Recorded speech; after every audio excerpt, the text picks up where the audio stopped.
विश्वरूप का वध। वृत्रासुर द्वारा देवताओं की हार और भगवान की प्रेरणा से देवताओं का दधीचि ऋषि के पास जाना। श्री सुखदेव जी कहते हैं, परीक्षित, हमने सुना है कि विश्वरूप के 3 सिर थे। वे एक मुंह से सोमरस और दूसरे मुंह से सुरा पीते थे और तीसरे से अन्न खाते थे। उनके पिता त्वष्टा आदि 12 आदित्य देवता थे, इसलिए वे यज्ञ के समय प्रत्यक्ष रूप में ऊंचे स्वर से बोलकर बड़े विनय के साथ देवताओं को आहुति देते थे। साथ ही वे छिप छिप कर असुरों को भी आहुति दिया करते थे। उनकी माता असुर कुल की थी, इसलिए वे मातृ स्नेह से वशीभूत होकर यज्ञ करते समय उस प्रकार असुरों को भाग पहुंचाया करते थे। देवराज इंद्र ने देखा कि इस प्रकार वे देवताओं का अपराध और धर्म की ओट में कपट कर रहे हैं। इससे इंद्र का डर बढ़ गया और क्रोध में बढ़कर उन्होंने बड़ी फुर्ती से उसके 3 सिर काट लिए।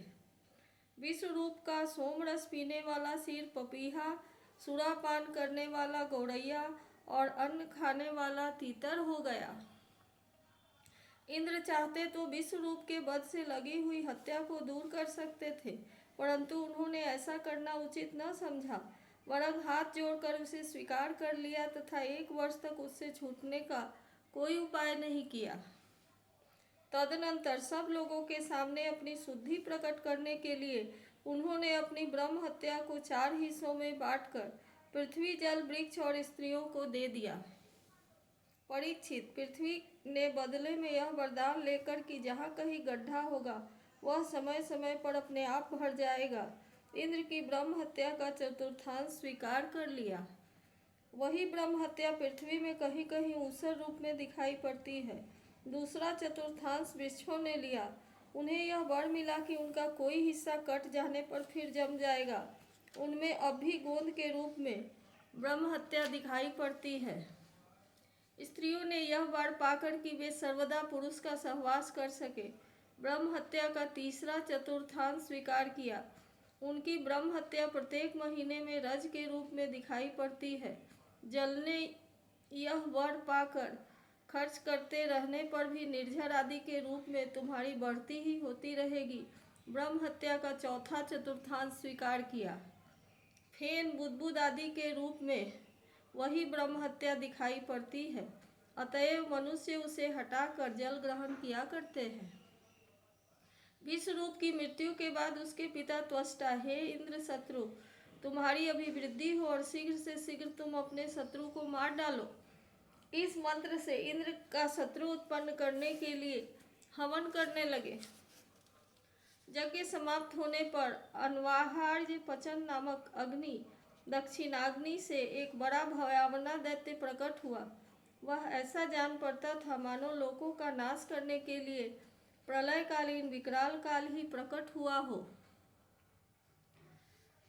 परीक्षित, वह प्रतिदिन अपने शरीर के 100 बोर बाण के बराबर बढ़ जाया करता था। वह जले हुए पहाड़ के समान काला और बड़े डीलडौल का था।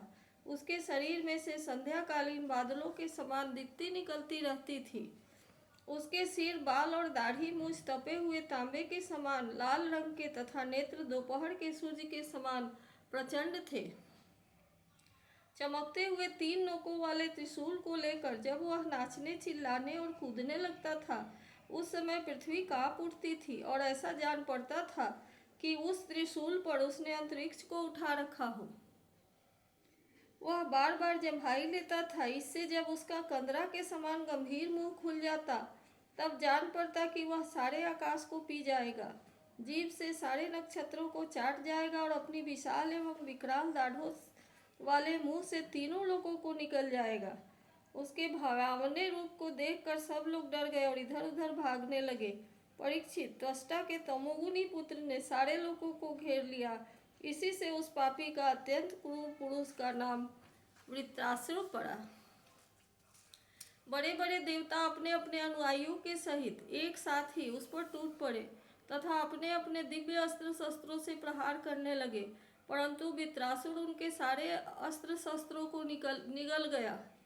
अब तो देवताओं के आश्चर्य की सीमा न रही, उनका प्रभाव जाता रहा।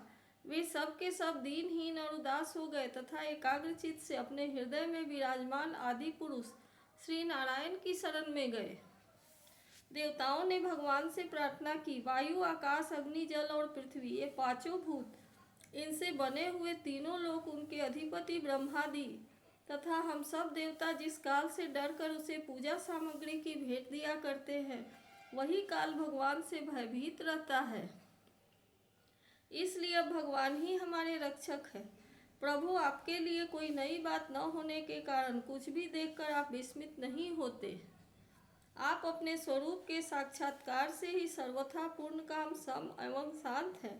जो आपको छोड़कर किसी दूसरे की शरण लेता है वह मूर्ख है। वह मानो कुत्ते की पूंछ पकड़कर समुद्र पार पाना चाहता है। वैवस्वत मनु पिछले कल्प के अंत में जिनके विशाल सिंह में पृथ्वी रूप नौका को बांधकर न्यायास ही प्रलयकालीन संकट से बच गए, वे ही मत्स्य भगवान हम शरणागतों को वृत्तासुर द्वारा उपस्थित किए हुए दुस्तर भय से अवश्य बचाएंगे। प्राचीन काल में प्रचंड पवन के थपेड़ों से उठी हुई उत्ताल तरंगों की गर्जना के कारण ब्रह्मा जी भगवान के नाभि कमल से अत्यंत प्रलयकालीन जल में गिर पड़े थे। यद्यपि वे असहाय थे, तथापि जिनकी कृपा से वे उस विपत्ति से बच सके, वे ही भगवान हमें इस संकट को पार करें। उन्हीं प्रभु ने अद्वितीय होने पर भी अपनी माया से हमारी रचना की और उन्हीं के अनुग्रह से हम लोग सृष्टि कार्य का संचालन करते हैं। यद्यपि वे हमारे सामने ही सब प्रकार की चेष्टाएं कर करा रहे हैं, तथापि हम स्वतंत्र ईश्वर हैं। अपने इस अभिमान के कारण हम लोग उनके स्वरूप को देख भी नहीं पाते। वे प्रभु जब देखते हैं कि देवता अपने शत्रुओं से बहुत पीड़ित हो रहे हैं, तब वे वास्तव में निर्विकार रहने पर भी अपनी माया का आश्रय लेकर देवता, ऋषि, पशु, पक्षी और मनुष्यादि योनियों में अवतार लेते हैं तथा युग युग से हमें अपना समझकर हमारी रक्षा करते हैं। वे ही सबके आत्मा और परमाराध्य देव हैं। वे ही प्रकृति और पुरुष रूप से विश्व के कारण हैं। वे विश्व से पृथक भी हैं और विश्व रूप भी हैं। हम सब उन्हीं शरणागत वत्सल भगवान श्री हरि की शरण ग्रहण करते हैं। उदार शिरोमणि प्रभु अवश्य ही अपने निज जन हम देवताओं का कल्याण करेंगे। श्री सुखदेव जी कहते हैं, महाराज, जब देवताओं ने इस प्रकार भगवान की स्तुति की, तब स्वयं शंख चक्र गदा पद्मधारी भगवान उनके सामने पश्चिम की ओर अंतरदेश में प्रकट हुए। भगवान के नेत्र शरतकालीन कमल के समान खिले हुए थे। उनके साथ 16 पार्षद उनकी सेवा में लगे हुए थे। वे देखने में सब प्रकार से भगवान के समान ही थे। केवल उनके वक्षस्थल पर श्रीवत्स का चिन्ह और गले में कौस्तुभ मणि नहीं थी। परीक्षित, भगवान का दर्शन पाकर सभी देवता आनंद से विह्वल हो गए। उन लोगों ने धरती पर लोट लोट कर साष्टांग दंडवत किया और फिर धीरे धीरे उठकर वे भगवान की स्तुति करने लगे। देवताओं ने कहा, भगवान, यज्ञ में स्वर्ग आदि देने की शक्ति तथा उनके फल की सीमा निश्चित करने वाले काल भी आप ही हैं।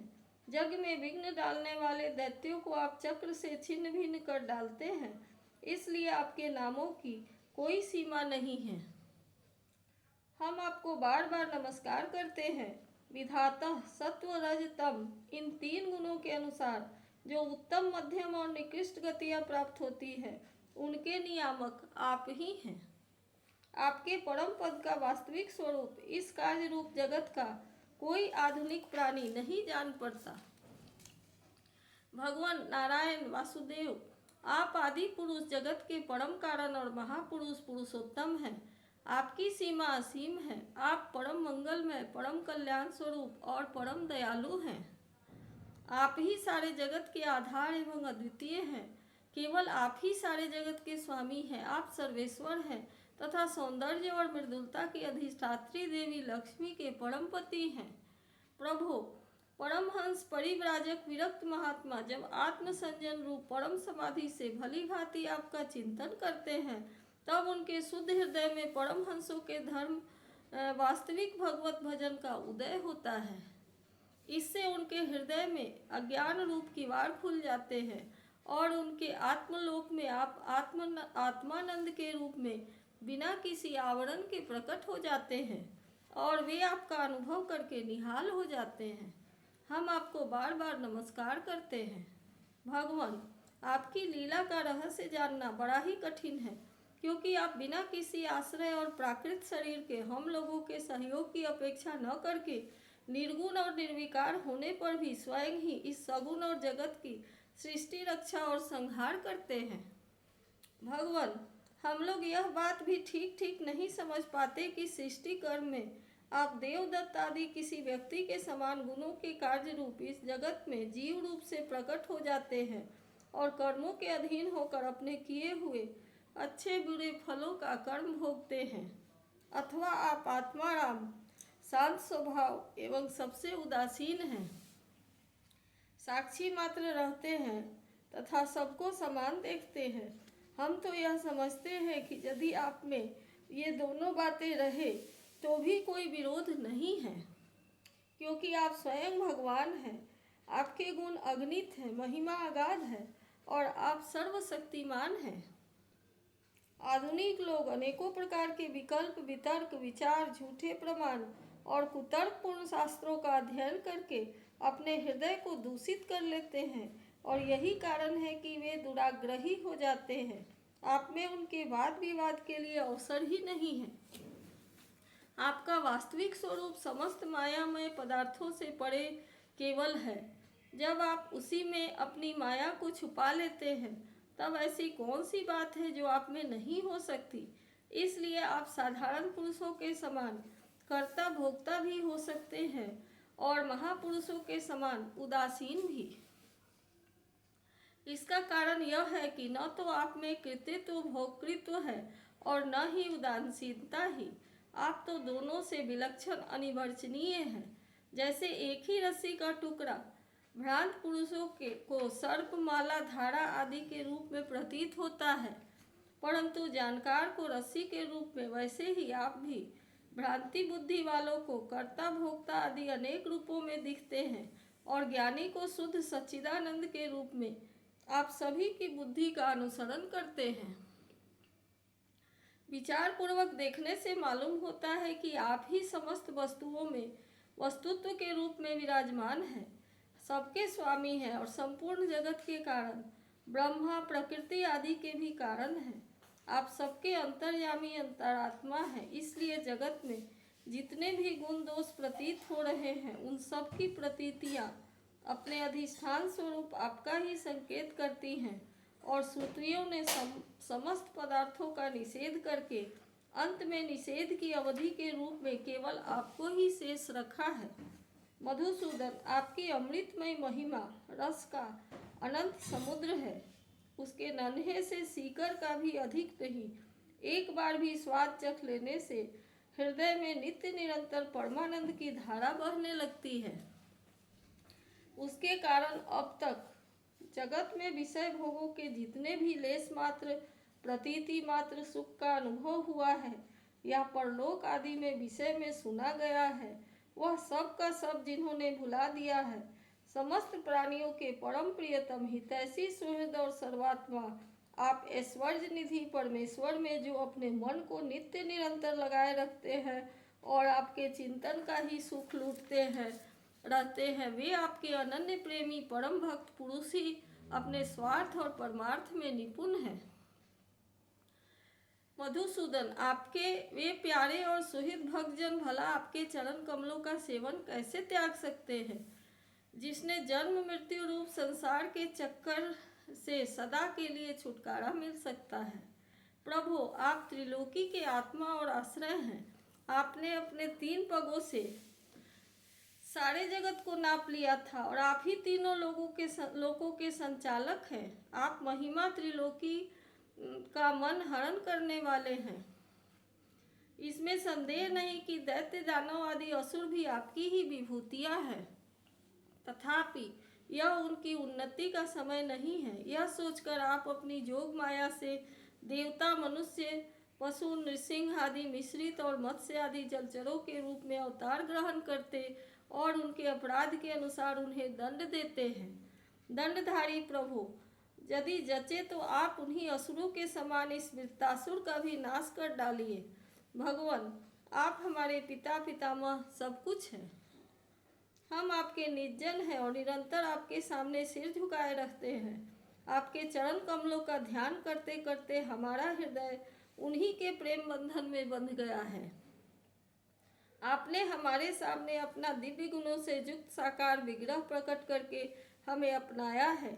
इसलिए प्रभु, हम आपसे यह प्रार्थना करते हैं कि आप अपनी दया भरी विशद सुंदर और शीतल मुस्कान युक्त चितवन से तथा अपने मुखारविंद से टपकते हुए मनोहर वाणी रूप सुमधुर सुधा बिंदु से हमारे हृदय का ताप शांत कीजिए, हमारे अंतर की जलन बुझाइए।